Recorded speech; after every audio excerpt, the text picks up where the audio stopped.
Hello and welcome to a special episode of What Moves Us. With Johannah, we're here at the Hilton Bankside in London at the Railway Industry Association annual conference. The theme of the conference is building a customer-focused railway at home and abroad. So we can't lose the fact that this conference is happening during a general election campaign, so any of the government people we're expecting are not here. So we instead slotted in something about opinion polls, which I found fascinating yesterday. And obviously the skills and diversity agenda come up too. But we started the conference and had a quick word with Darren Caplan, the Chief Executive of the Railway Industry Association. Yes, so given that we were here talking about sort of like the future in a post-EU world, and we heard some conversations from Mark Watts about the UK transport in Europe and what that meant for business, that's what I asked Darren about. So let's hear what he had to say about it. So here we are at the Railway Industry Association conference, and I have Darren, their Chief Executive, with me. So I want to ask you about how the conference is going, but specifically I want to bring up a point from Mark Watts from the UK Transport in Europe, who said that we weren't doing sufficiently enough as a government to prepare for our exit from the EU. Can you just expand on your thoughts about that? Of course. I mean, in terms of the conference, we're having a really interesting day, covering lots of issues, looking at things like the uncertainty our members are facing and issues they need to come across and overcome next year, things like boom and bust, having more detail on the enhancements pipeline, backing for major projects and so on. But the specific issue about Brexit and how we grow our way in the world in what are very uncertain times internationally is a really important point to cover, especially for our members. Now, Mark Watts made the point that with Brexit, we should be engaging in Brussels as a third-party country, because if and when we leave the EU, we're going to have different relationships in the councils or the corridors of power in Europe, whether that's the EU and the Commission and the Council, or whether it's member states, and we're not at the moment engaging in the way that we should. He's also drawn attention to the fact that the UK mission, which is the new representative body representing the UK government in Brussels, doesn't seem to have a business plan going forward about how we as businesses can engage in Brussels post-Brexit. So it's a really important point, and I think the point he's making is we as RIA and as individual bodies, individual companies, should be engaging in that argument to try and make the case in Brussels for the UK post-Brexit. One other point on that is the Department for International Trade must look at rail as one of the sectors that can help grow UK PLC when Brexit happens as well. And we're finding that it still doesn't have high enough profile within the DIT. When you look at sectors like aerospace and automotive who have much more support in DIT, rail needs to be up there too. So it's both better engagement in Brussels and better engagement at the DIT in London and in the UK. Interesting. Well, thanks, Darren, for talking to us. Yeah, I mean, I know we talked about lots of interesting. We've interviewed lots of people at the conference, and lots of themes have been covered. But I think, although I felt when I asked Darren the question about what it meant for UK business in a post Britain in the EU world, I found it quite disappointing that more wasn't being done. Yes. But at the same time, when we heard more conversations today from some of our other partners in Europe, such as Rail Baltica and the Greater Paris scheme that is going on, I actually still found it quite positive, and the fact that business is business and business will still happen regardless of the wider politics. Yes, I think there was I think it's something we'll come on to discuss, but it was pretty much a challenge to the room of you need to shape up and work out how you're going to thrive in the future. Yeah, and that was interesting from Monica at X-Rail in that sense as well, is that it's hard, that you have to put in effort.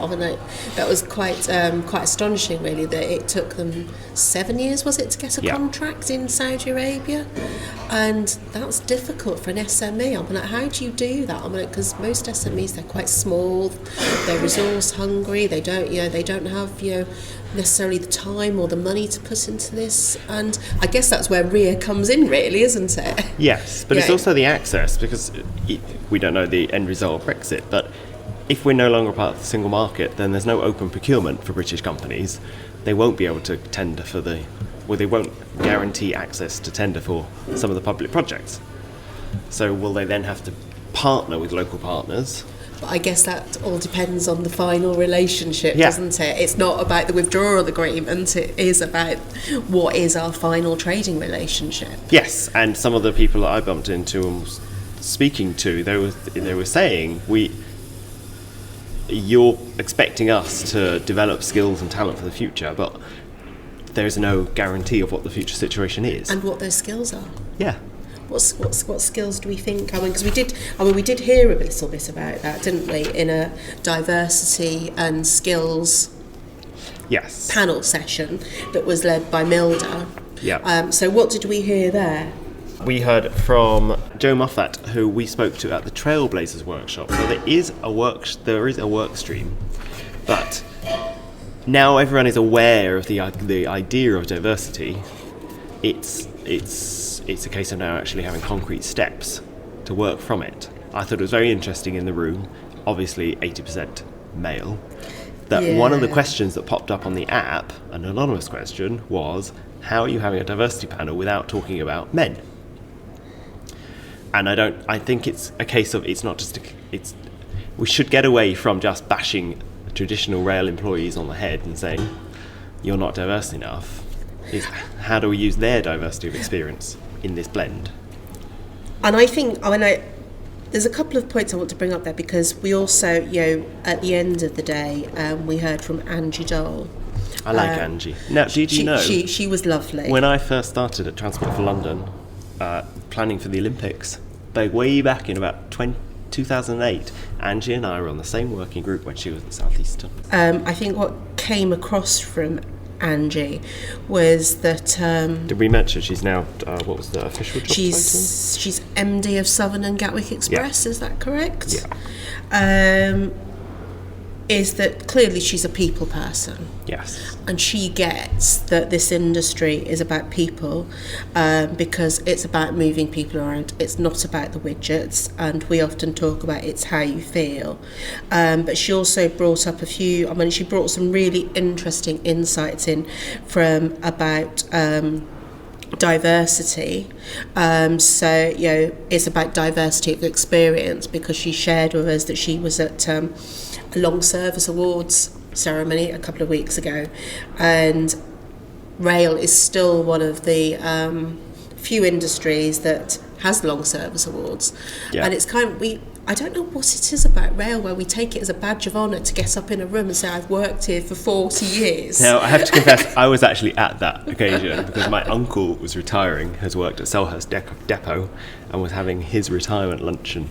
And she presented him his award. And one, I thought, my goodness, this is a small industry. And two, yes, there were lots of people who had clearly spent their entire life in a very small section of this industry. But that's the other thing that's really interesting. Not only do we have long service, but we all tend to come from the same families as well. Yes.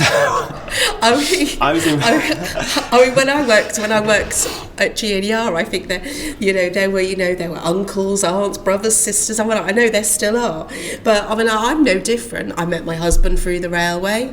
Our daughter works for Eurostar, so we are a railway family too. I don't know what it is. Is it just because we all love it so much that we attract all our family into it? I think it's that the message that the industry is trying to put across is there's skills, there's opportunities, there's the jobs, but the brand is so poor to the general public that the only people who actually take a chance on these skills are they know somebody. Yes, because you're like, oh yeah, well they enjoy it. Oh, okay, well I'll apply. Whereas if you don't know somebody already in it, it's the same for supplying to rail. You don't supply unless you already know someone in it. So we're actually part of the problem ourselves.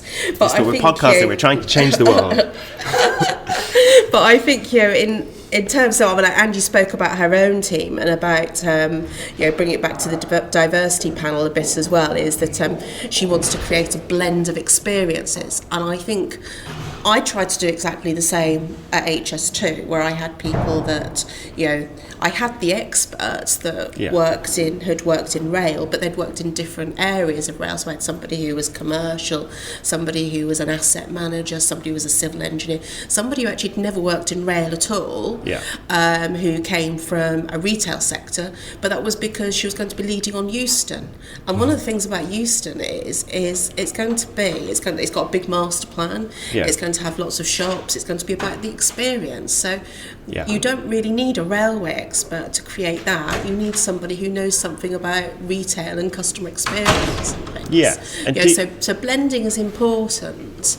But I think, as you say, why is it that when we debate diversity, do we have to make it a zero-sum game? So if a woman is gaining something, that has to be at the loss of a man, or if a disabled person is gaining something, it's at the loss of an able person, or if it's because, or a leader is from an ethnic minority, why is that at a loss of, why is that?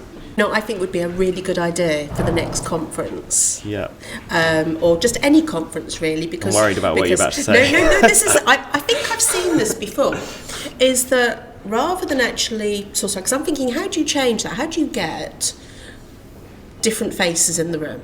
Because we go to a lot of stuff. We're the face that everyone sees. It's an industry in its own right. It really is. They certainly are. And you see lots of the same people at different ones and that. So why not bring a friend? So when you start, get people to, so if I'm the white man in the room, I have to bring somebody from my organisation that is, might be a woman, might be a person of colour, might be somebody who's first time give people exposure, and that automatically changes the dynamic of the room and gets you your diversity without actually removing the expertise or actually making it seem as though I'm pushing you aside. It's saying I value your expertise, I value the fact that you've worked and you're a leader in your field, and now I'm going to mentor somebody and bring somebody along with me. That's a much friendlier approach, isn't it? It is, and it refers back to the +1 reception we went to. That's that was what I was thinking of. Yes, that was the previous event we went we to, should where do you more had to bring someone under 30 with you. And we should do more of that type of stuff, because I think just to you saying about under 30, because one of the other subjects that's came up a bit in day one of the conference was about the climate emergency, and I don't think that's really been tackled enough at the conference. Well, there's reference to we're researching new ways to power trains. And I don't think, and I think I kind of, had a Homer Simpson moment when somebody, said, well, we've got to be careful that we've commissioned the wrong type of technology. Well, probably to a certain extent, we probably had the right technology called overhead wires or third rail or whatever, that we can then use sustainable sources of electricity generation. But we're not, that's another story. But one of the things that struck me was that if we're trying to get young people to come into the rail industry, and young people are really imagined by the climate emergency and what that means for our futures.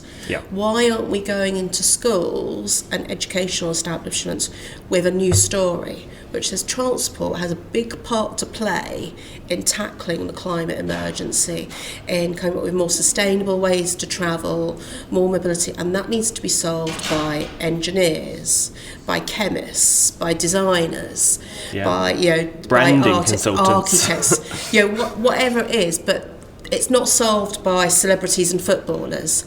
And don't we, by taking a subject that is getting young people passionate and giving them an industry where they can make a difference, does that actually change the narrative and get more diversity and get new people and get people interested in not just rail but transport? Yeah, probably. Let's go to the people we met around the conference.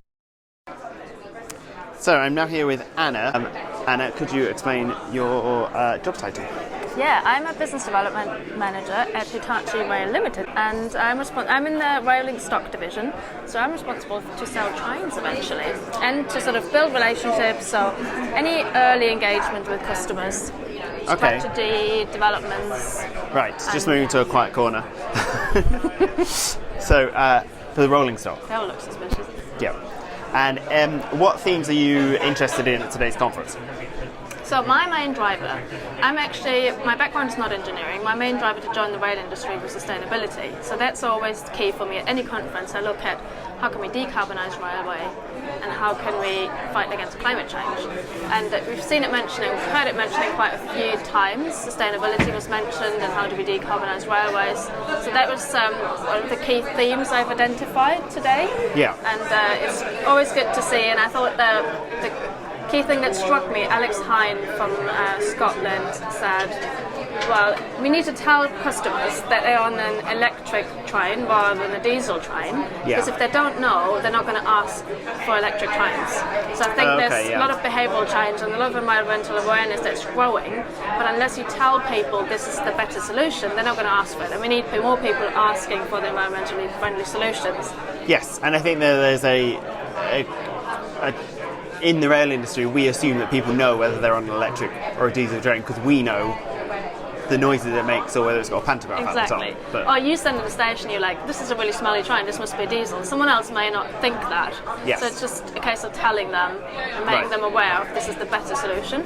So with the decarbonisation agenda, do you see new ideas coming through, or are we just trying to push the existing solutions we have more Very widespread? good question. So, definitely the electrification is sort of seen as the silver bullet, or the solution to how do we decarbonise railways. And that would be to put up cables or electric current along the tracks. So that would be to put up overhead lines everywhere, transformers with it, because then you have to electrify it to a higher voltage to make it more efficient, make energy transmission more efficient. But it's obviously very expensive, it's very cumbersome, it needs a lot of people to be involved, it needs a lot of infrastructure to go up, which is maybe not that great for the environment either, because you have all this infrastructure. Right. And it maybe is not that pretty. So there are some other solutions that are coming up now. We're talking about battery trains, we're talking about hydrogen trains. So all these technologies that can bridge the gap, a time gap, until we electrify railways. Yeah. Or maybe sometimes there isn't a business case. Right. And that could be a solution to make it worthwhile. So we've just sat through a diversity session where people were keen to point out diversity of both the way people look, the way people think, and their life experience. So do you think that diversity in itself will bring some new ideas about sustainability? Or would it be people more keen for sustainable solutions? I would hope so. I mean, in my personal experience, I see lots of environmental awareness, and environmental awareness is growing. So amongst my group of friends, more and more people talking about climate-friendly solutions. So, the two of us, we've talked about how can we travel more sustainably? Do we need to go on a plane? Yeah. So my carbon balance for this year is already really bad. But if I'd had the choice, rather than going on an aeroplane, I would have taken a train if it had been possible. So yeah, we do need to bring in a few more people with different ideas, and maybe not just the engineers of yesterday who think this is a train, but other solutions. And then really what we need to do is to make it more attractive, modal share more attractive. So not just go away from cars and from planes and go on trains. How do you make this more attractive? You probably need a few more ideas. And that's why you're in rolling stock, so you can help make the trains more attractive. Exactly. Perfect. And make it more attractive for people to work in the railway industry, as well as make it more attractive for passengers to travel on trains. So another quiet corner, and I am talking with Nikki Wright from HS2. Nikki, what do you do? So I'm one of the supply chain managers at HS2, and I look after the Phase 1 stations. Which is Phase 1? So Phase 1 is the first phase, which looks at the line between London and Birmingham. So that covers the 4 stations I look at, which is Euston, Old Oak Common, Curzon Street and Interchange, which are both in Birmingham. Right. And you told me just a minute ago that you had been in rail for 6 months? Yes, new to rail. And why are you in rail, and how did you get into rail? So I originally worked in aviation. Okay. So I was working in kind of UK airports, City Airport and Gatwick, looking at kind of more commercial management, so project delivery. Okay. On the ground, getting kind of the work done. Yeah. And I decided that I like infrastructure. I like. You like concrete? Yeah, love concrete. Right. Studied it at university. I'm an engineer from background. And I just decided I liked the shift over to kind of learn something else about infrastructure more generally. Yeah. Not just focusing on kind of aviation or highways, but to move through it and understand the differences between them. So in supply chain, you're more working with companies that you're hoping to get into supply chain or develop. So were you optimistic when you came in about diversity and bringing new ideas through the supply chain? I think from my understanding generally as a whole, obviously it's spoken about a lot that it is not as diverse, that there are issues generally within construction. Right.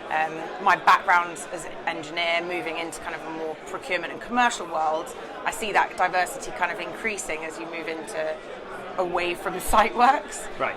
I do think it's something that we hear of a lot, but we often hear it in forums or closed rooms. Yeah. And so it doesn't seem that it's being kind of shared with the industry as much as we'd hope to get new faces and new people into the idea that we need to develop diversity. So are there like concrete things being done to improve diversity? Yes, so as part of HS2 there's the skills initiative. So we ensure that we're putting in requirements for our contractors in terms of looking at the academy.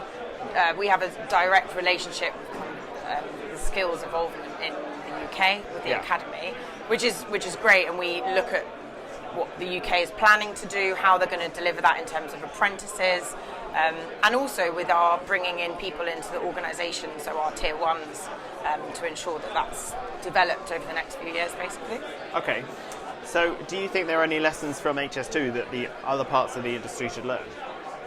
I think we're all, to be honest, it was talking about devolvement earlier in terms of, because there's so many different areas, I think we should all really be pulling together to learn from each other, which is what I believe is taking place between HS2, Network Rail, DFT. We're learning how we can be delivering that based on the skills shortage currently. And we do have targets that are going to be achieved. It's very difficult with so many kind of external challenges. So whilst there is a skills shortage, you're not just trying to steal all the skills for yourself. me personally. To deliver your speed. No, and I think that's it. It's about the UK skills development, which HS2 are a part of.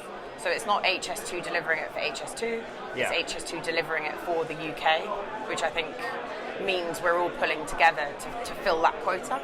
Right. Okay, but no quotas. No quotas. Okay, thanks very much, Thank Jackie. you. Nice to talk to you. You too. So I'm here with Will and Fiona from Rail Diary Limited. Can you tell us what Rail Diary is? Yep, so we are a software company working in the rail industry. We have a data collection and analysis app for rail contractors. So contractors, while they're working on site, can fill out their activity, and then we turn that into a series of reports to help for long-term learning and more successful project delivery. Yeah, so we work with companies here in the UK, but also overseas. We've recently started working in projects in the Middle East and most recently in Malaysia, helping them improve how they deliver infrastructure projects. Oh, interesting. Okay, so well, one of the things of the conference is about delivering a customer-focused railway at home and abroad. So obviously, if you're helping deliver it abroad, do you have any sort of thoughts or insights into how easy or difficult it's been to sell abroad? I think what we just heard in the last talk about working abroad was patience, and we had to be very patient in dealing with companies and waiting for the right opportunity. Right. The Middle East opportunity came about by working with a fellow RIA SME and partnering with them to help them deliver one of their projects.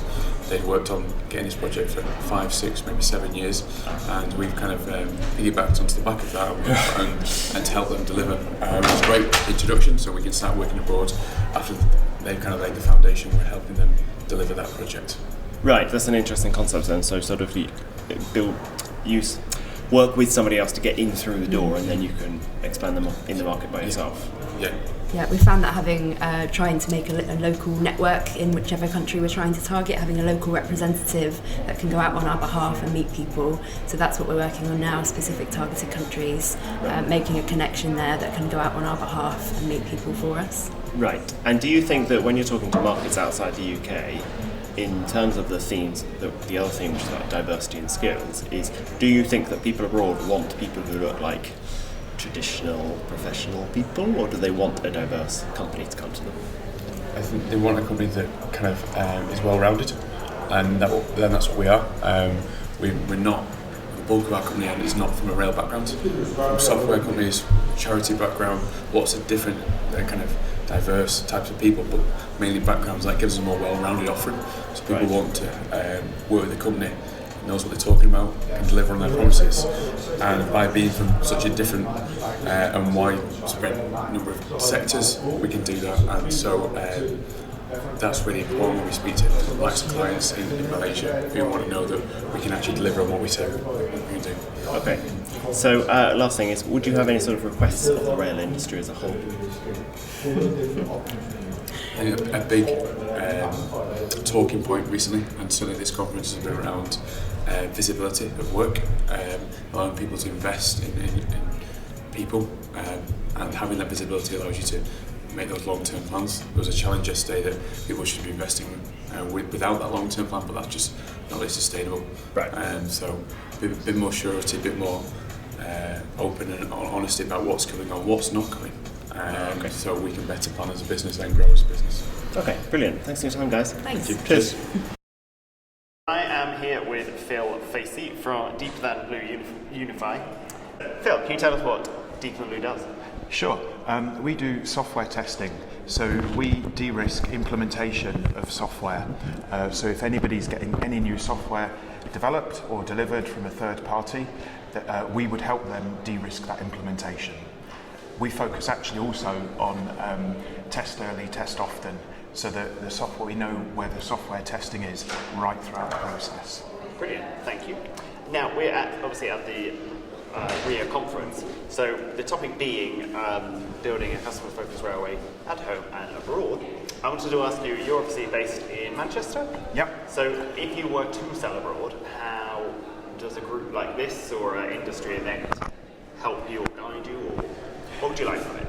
Sure. So one of the things that we found when we started working in the rail industry is everybody's saying about NS, who are the Dutch railways, being the leaders in something called DevOps, which is a development process being tied in with operations. And a major part of DevOps is continuous testing, running right the way throughout the software delivery pipeline. And that is actually what we focus on as part of our best practice. So coming back to this, once we've actually understood that and we know they're the absolute leader in, what we decided to do was go and learn from Dutch railways. So using connections and things like LinkedIn and social media, we got in touch with people in Dutch railways to actually say, look, we really admire what you do and where you're going with the railways and technology and innovation, and can we come over and have a chat with you and talk to you? So we did, to try and learn from the best practice. Also, as part of that, that builds our network in that area, and we've been invited over to the World Rail Festival to actually give a talk there about continuous testing. Now, Johannah, I've just seen it's 12:10, so we need to head downstairs for the keynote with the interview with Andrew Haynes, Chief Executive of Narrow Rail. So, pause here. Right, well, that was fascinating. Basically, he ticked off everything what we spoke about before we went downstairs. Yeah, I also noticed you popped in a cheeky question.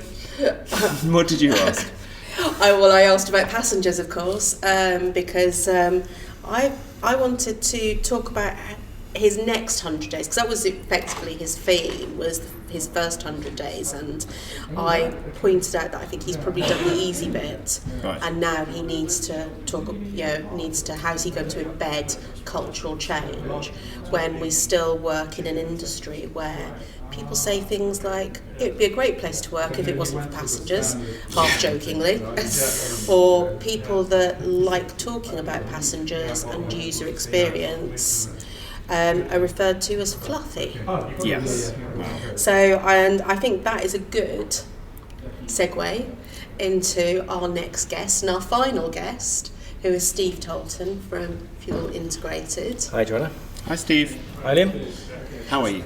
Good, thank you. Yeah, good couple of days here. Good couple of days. Absolutely. Filled full of cake. Yes. I thought you said you weren't going to talk about that. What is Fuel? Fuel is an international marketing agency. We have worked in rail before, but not in recent years. We've been away helping big brands like Dell and AMD and Intel communicate what they do in their world, which is technology. Of course, if technology is so pervasive, it touches all of our lives. And over the last 10 years, technology has become democratized as a result. So it's no longer just an operational function that sits within an enterprise and you can't touch it until IT come and fix it. Right. IT is everywhere, it's democratized, and it delivers. When it delivers well, it delivers an excellent customer experience. Right. So lessons for rail? Opportunities in rail? Opportunities for rail are to look at other businesses that provide customer service, and that's what rail does.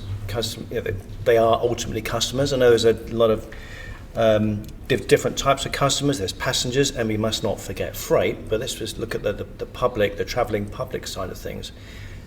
Rail should look at other customer service brands, like Amazon, for example. Yeah. Amazon is a business that has disrupted retail, and it has understood the customer.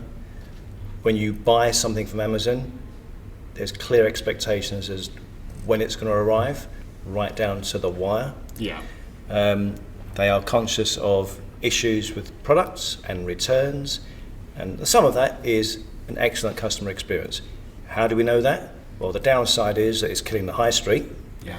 But the upside is that it works. People go back to it. So as a commercial entity, there are Amazon fans everywhere. And I think the lesson that I think we all need to learn within the rail business, as distinct from an industry, is how can we convert customers, the travelling public, and also freight, but like I'm saying, looking at the travelling public, into fans, because fans always follow, they always come back, and they also understand, they forgive, and they become great brand ambassadors. Which is, it's a poignant message to the conversation yesterday from Angie, who said, what is it, it takes 10 years to build trust with a passenger and 10 days to lose it? I can't remember what she said. I know that they have this thing that they want their passengers to love them. I mean, like, how would you get You're one rail of their passengers. Do you love them? Well, no, I don't, but equally I don't hate them either. I mean, I think it's an interesting concept, getting passengers to love you, because it's a service I use. I want, Do you love Thames Water? No, yeah, that's the thing. Yeah, I mean, how do you love a brand? With any kind of service provision, there's the tangible commodity side of things, and there are the things that you value. And if you look at social mobility, what rail and other forms of mass transit offer as well is the ability for people to grow, to get to work, and go and see their relations, and be mobile. Yeah. And that's something which is not a commodity. On that basis then, do you think that we should be, is rail putting too much effort into obscure organisations like Network Rail, which are remote from passenger service delivery, having comms team and trying to build a relationship with a customer when they don't actually have the relationship? Should we focus everything on the frontline train passenger interface? Most definitely, in my view, yeah. Okay. We've got at the moment we're in this country, opinion is driven by populism, and the big stumbling block that the rail industry is going to be coming up against soon is, let's go back to British Rail, let's renationalise everything, and that's because people are fed up. They can't see any other way rather than just to throw it all away and start again effectively, and that's not going to help. Because you'll end up with the same situation, just different management team in place. Steve, thank you very much. That's it from us at this special episode at the Railway Industry Association Conference. So thanks for listening to What Moves Us. Goodbye. Bye. Bye-bye.